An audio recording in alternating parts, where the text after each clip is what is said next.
News nation पर आपका बहुत बहुत स्वागत है। आपके साथ मैं हूं राकेश पांडे। सुबह के 9 बजने वाले हैं। शुरुआत बड़ी खबर के साथ, और बड़ी खबर यह कि चीन से तनातनी के बीच आज रक्षा मंत्री राजनाथ सिंह रवाना हो गए हैं एससीओ की बैठक के लिए। 3 दिनों का यह दौरा है रूस का, जिसमें एससीओ के जो सदस्य देश हैं उनके रक्षा मंत्री इस बैठक में हिस्सा लेंगे। इस वक्त की बड़ी खबर, राजनाथ सिंह रवाना हो गए हैं रूस के लिए। 3 दिनों का यह दौरा है, एससीओ की बैठक में शामिल होंगे। इससे पहले राजनाथ सिंह रूस तब पहुंचे थे जब वहां पर विक्ट्री डे परेड का आयोजन था। अब एक बार फिर से 3 दिनों का दौरा राजनाथ सिंह का।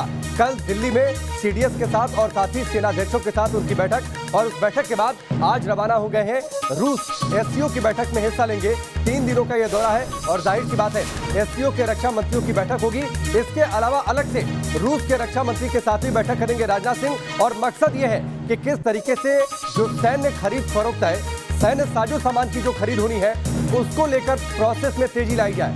उस बैठक में इस बात पर चर्चा होगी। ये बड़ी खबर, एससीओ की इस बैठक में चीन के रक्षा मंत्री भी शामिल होंगे। हालांकि उनके साथ अलग से कोई बैठक भारत के रक्षा मंत्री यानी राजनाथ सिंह की बैठक नहीं होगी। इस बीच भारत रूस के साथ युद्धाभ्यास भी कर रहा है। इस बीच भारत चीन विवाद से जुड़ी एक और बड़ी खबर, चुशूल में आज फिर से ब्रिगेड कमांडर लेवल की बैठक होगी। लगातार तीसरे दिन ये ब्रिगेड कमांडर लेवल की बैठक होने वाली है।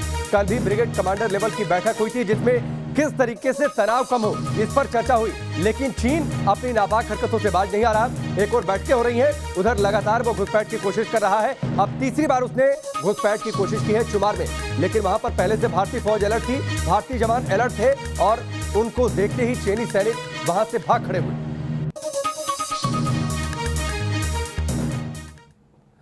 बैठकें चल रही हैं, लेकिन चीनी सेना का दुस्साहस बढ़ता जा रहा है। हिंदुस्तान के शूरवीरों ने चीनी सैनिकों को हिमालय पर हौसले का हाई डोज दिखाया, उन्हें मार भगाया। 4 महीने से लद्दाख पर डील की कोशिश में जुटे चीन को पहली बार पसीना छूटा, क्योंकि भारत अब चीन के साथ चीन जैसा सलूक कर रहा है।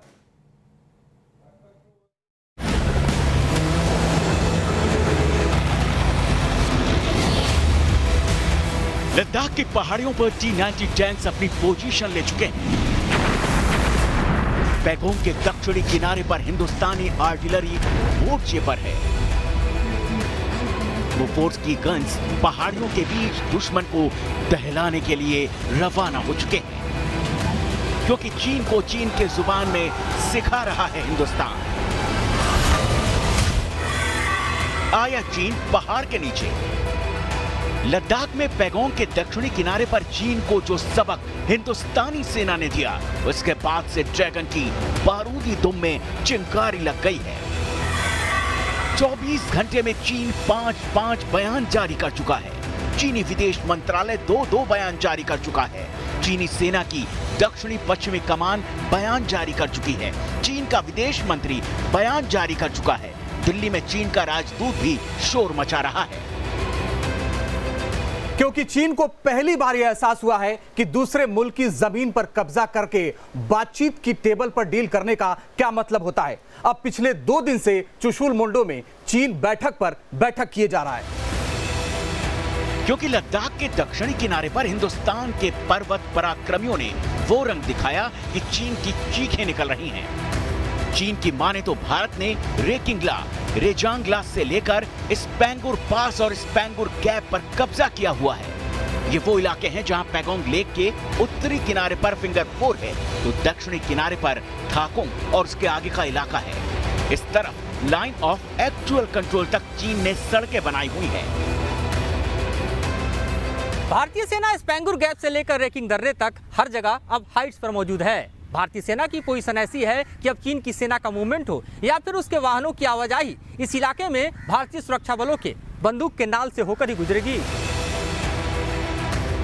यहाँ पर भारतीय सेना के जवानों की मौजूदगी का मतलब ऐसे समझ सकते हैं कि 1962 की जंग में पैगोंग के दक्षिणी किनारे पर भीषण जंग हुई थी, और इस जंग में ऊंचाई पर मौजूदगी का मतलब हिंदुस्तान को भी पता है और चीन को भी। चीन को बड़े लेने के देने। कहां तो चीन की सेना पैगोंग के दक्षिणी किनारे पर थाकुंग से दक्षिण पूरब के इस ब्लैक टॉप वाले इलाके से आगे कब्जे की कोशिश में बढ़ रही थी, और कहां भारतीय जवानों ने उन्हें खदेड़ दिया, और वहां से काफी दूर इस पैंगुर पास के इलाके पर भी काबिज हो गए। हैरान परेशान चीन को अब सूझ नहीं रहा कि क्या किया जाए, वरना 6 जुलाई से अब तक चुप्पी साधे चीन के विदेश मंत्री वांग ई को पेरिस से भारत के एलएसी पर बयान नहीं देना पड़ता। वांग ई ने चीनी सैनिकों के खदेड़े जाने के सवाल पर कहा, भारत और चीन के बीच सीमा तय नहीं हुई है, इसलिए ऐसी दिक्कतें आएंगी। हम बातचीत से ऐसे मुद्दे सुलझाना चाहते हैं। पेरिस में इंस्टीट्यूट ऑफ इंटरनेशनल रिलेशन के मंच से वांग ई का यह दुखड़ा बताता है कि पैगोंग के दक्षिणी किनारे पर चीन को कैसे चपत लगी है। वैसे सरहद पर के हालात यही संकेत देते हैं कि अब बातचीत की गेंद चीन के पाले में है। चाहे तो चीन जंग कर ले, चाहे तो बातचीत। और एक बात साफ दिख रही है, लद्दाख से फुल डिएस्केलेशन की शर्त पूरी करने तक चीन से हिंदुस्तान वैसे ही बातचीत करता रहेगा जैसा चीन ने अब तक भारत के साथ किया है। दो सहयोगी इस वक्त हमारे साथ जुड़ चुके हैं। सैयद अमीर अरुणाचल बॉर्डर से जुड़ चुके हैं और साथ ही राहुल डबास दिल्ली से जुड़ चुके हैं। सबसे पहले राहुल, मैं आपके पास आता हूं। अगर अब बातचीत होनी है, मामला सुलझाना है, तो ये चीन के पाले में ये गेंद है, चीन के पाले में गेंद है और उसे यह तय करना है कि बातचीत किस रास्ते पर आगे बढ़ती है और कितनी जल्दी माहौल सामान्य होता है। भारत ने यह दो टूक तो कम से कम साफ कर दिया है। बिल्कुल, भारत की पोजीशन अलग हो गई है, पुख्ता हो गई है, क्योंकि वियतनाम वॉर के बाद से चीन के पीएलए जानती है कि वो पहले एग्रेशन दिखाएंगे, एग्रेशन के बाद वहां कब्जा कर लेंगे और उसके बाद कह देंगे यही एक्चुअल लाइन ऑफ कंट्रोल है। जिस तरीके से उन्होंने दक्षिणी चीन सागर में किया, साउथ चाइना सी में किया, वही सिचुएशन भारत के लद्दाख में और डेमचौक से लेकर ऊपर की डॉल्डी बेग ओल्डी की बात की जाए, दौलत बेग ओल्डी की बात की जाए, वो पूरा इलाका डेमचौक से लेकर वहां तक का, बीच में पैंगोंग को भी जोड़ लीजिए, बीच में चिसोल को भी जोड़ लीजिए, वो पूरा इलाका ऐसा जिसमें चीन यही करने की नीयत के साथ उतरा था। और चीन को अभी तक ये लगता था कि मई से अप्रैल से जो सिचुएशन को चेंज करने की कोशिश चाइना कर रहा है उसमें वो सफल हो जाएगा। आगे जाके सर्दियां आएंगी और जो जहां है वही काबिज हो जाएगा और हिंदुस्तान हमेशा डिफेंसिव रहेगा, ऑफेंसिव नहीं होगा। लेकिन 29 तारीख की मध्यरात्रि से लेकर बीते 4 दिनों में भारतीय सेना ने दिखा दिया कि जो उनकी जमीन चीन अपने पास अप्रैल के बाद रोक के बैठा हुआ है वो भी खाली करने की सिचुएशन में भारतीय सेना है। और चीन अगर कोई कोशिश करेगा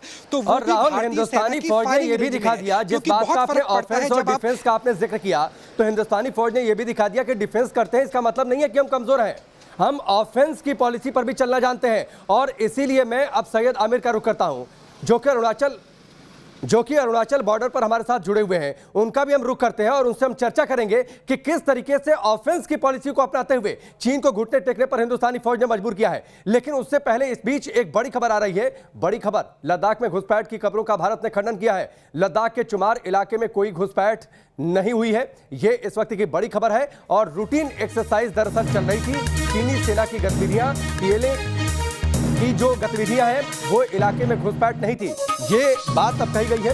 ये इस वक्त की बड़ी खबर आ रही है। रूटीन एक्सरसाइज का हिस्सा थी चीनी सेना की गतिविधियां, यानी जो ये खबरें आ रही थी कि चुमार इलाके में घुसपैठ करने की कोशिश कर रही थी चीन की सेना, वो दरअसल रूटीन एक्सरसाइज थी। लेकिन वहां पर ये अब चीनी फौज को पता है कि वहां पर भारतीय फौज अब चप्पे चप्पे पर तैनात है और आक्रामक है, खासतौर पर संवेदनशील इलाकों में। और अगर वहां पर चीनी फौज कोई हिमाकत करती है तो उसका उन्हें मुंहतोड़ जवाब मिलेगा।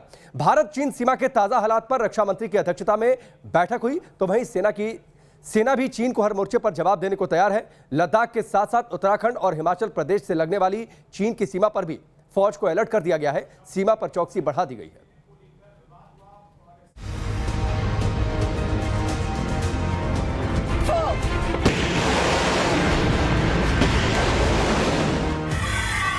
हिंद है तैयार, ड्रैगन पर होगा प्रहार।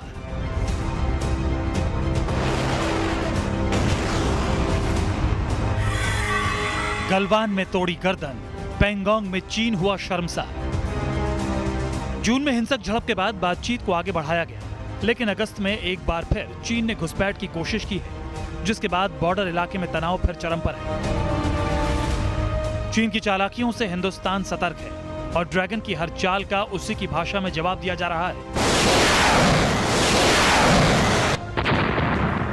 एलएसी पर टेंशन के बीच एनएसए अजीत डोवाल ने बड़े अधिकारियों के साथ बैठक की और चीन से निपटने की रणनीति बनाई। राष्ट्रीय सुरक्षा सलाहकार अजीत डोवाल ने कहा कि चीन के साथ लंबे सीमा संघर्ष के लिए हिंदुस्तान पूरी तरह से तैयार है।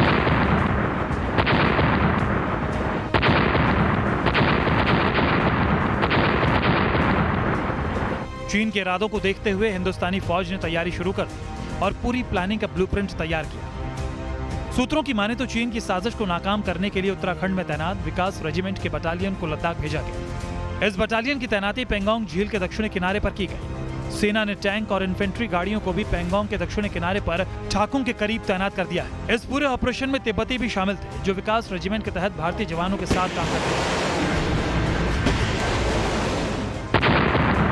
तो वहीं दक्षिणी पेंगोंग त्सो से नागरिकों को सुरक्षित स्थान पर पहुंचाया गया, यानी चीन से भिड़ंत हो तो नागरिकों को कोई नुकसान ना हो।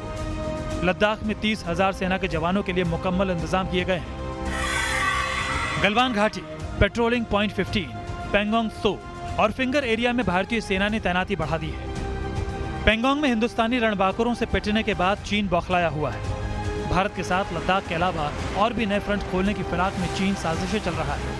खबरों के मुताबिक उत्तराखंड और हिमाचल के 5 ऐसे सीमावर्ती इलाके हैं जिनमें चीन घुसपैठ की कोशिश कर सकता है। चुवाचुजे, शिपकिला, नीलांग जधांग, बराहोती, लपथाल और लिपुलेख इलाका है। इन सभी इलाकों में सुरक्षा बलों को हाई अलर्ट पर रखा गया है। सेना की तैनाती को बढ़ाया जा रहा है, जिससे समय रहते ही चीन को करारा जवाब दिया जा सके। Team news nation.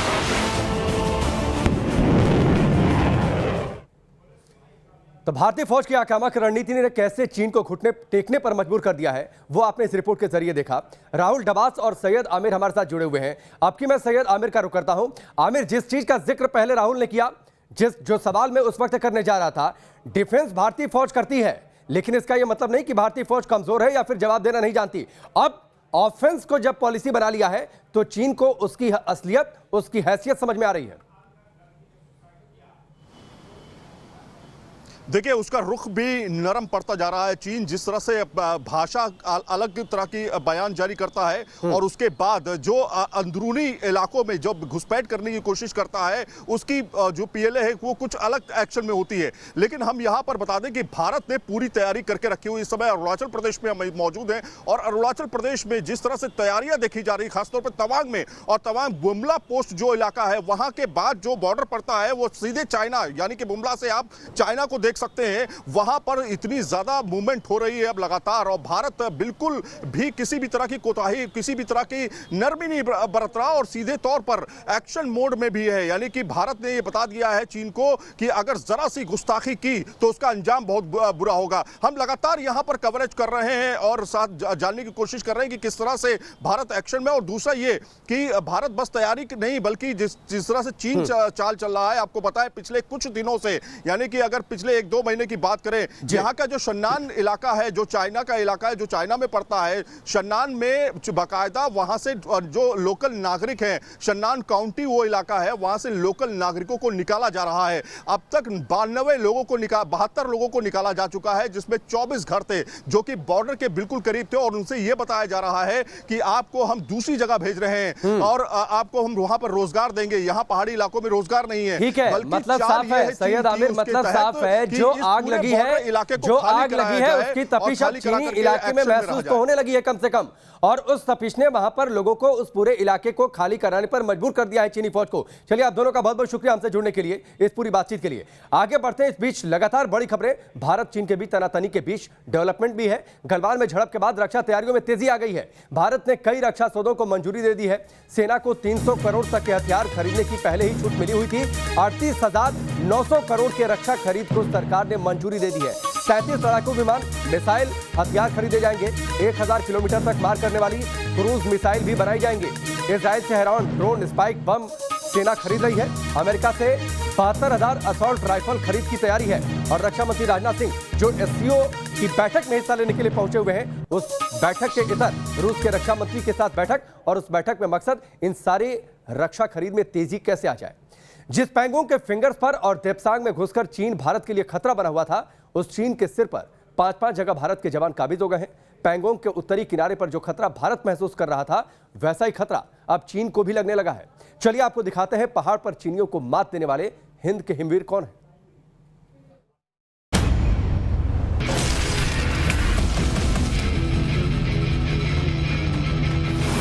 वो पहाड़ के पराक्रमी हैं, बर्फीली चोटियों से लड़ना उनका शक्ल है। दुश्मन की मांद में घुसकर ढेर करना उनकी आदत है। और जब कभी हिमालय की चोटियों पर टैंकों की नालों ने आग उगली है तो उसके नीचे इन्हीं पर्वत पराक्रमियों की बुनियाद होती है। लद्दाख में पैंगोंग के दक्षिणी किनारे पर चीन की चालाकी को शिकस्त देकर चीनी फौज को जिन जवानों ने चित किया है वो special frontier force, Sikh light infantry और स्पेशल ऑपरेशंस ग्रुप के दिलेर जवान हैं।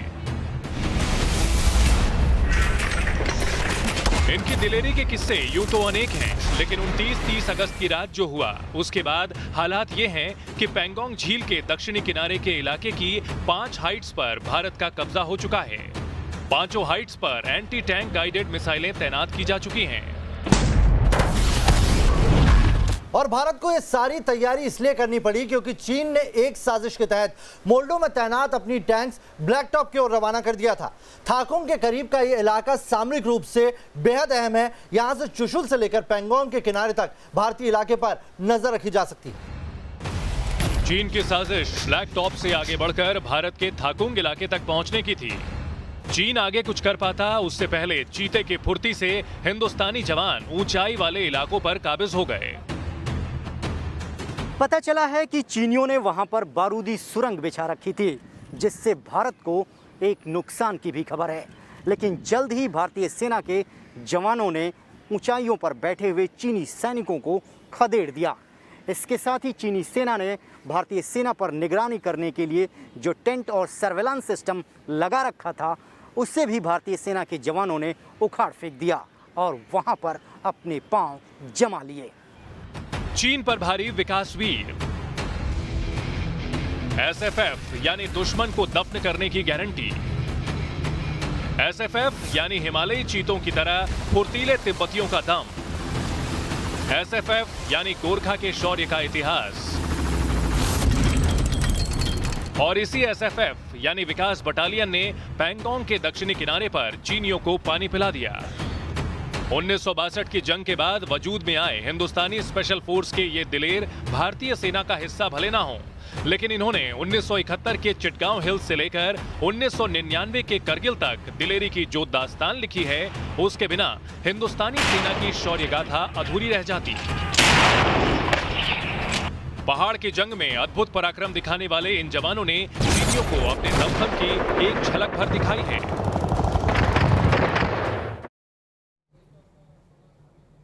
वक्त यहां पर ब्रेक का, जल्द वापस लौटते हैं।